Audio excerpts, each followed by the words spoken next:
Hey everyone, today I'm sharing something that might ruffle a few feathers, but it's time we talk about moving on from WS10. I know, some of you love it, but hear me out. WS10 has been around for ages. It was a game changer in its time, reliable and stable. But it's now reached a point where it's outdated.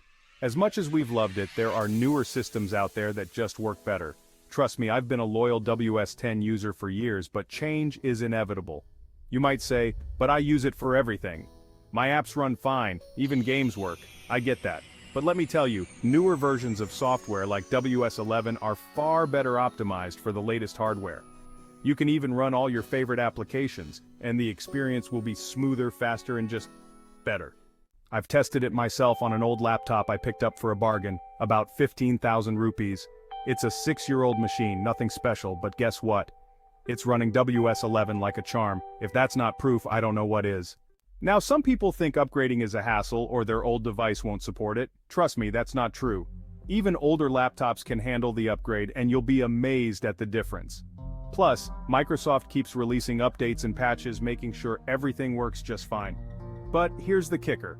WS10 is no longer receiving major updates. That means you're missing out on new features, security patches, and enhancements that make your system safer and more efficient. With WS10 nearing its end of life, holding onto it is like clinging to a sinking ship. Look, I'm not just telling you to upgrade for the sake of it. This is about preparing for the future. When WS10 support completely ends, you'll be forced to switch anyway, so why not do it now on your own terms? Don't wait until the last minute when you're scrambling to upgrade. If you're still on the fence, think about it like this. Everything has its time, and WS10's time has passed. WS11 is the future, and once V12 comes out, it's going to blow everything out of the water. But for now, upgrading to WS11 is a smart move. So, what do you think? Are you ready to move forward? Let me know in the comments, I'd love to hear your thoughts. And if you enjoyed this video, don't forget to subscribe and hit that notification bell so you don't miss out on my latest tips and tricks. Thanks for watching. If you're into cybersecurity, tech updates, or just want to stay ahead of the curve, check the description for more of my content. I'll see you in the next video.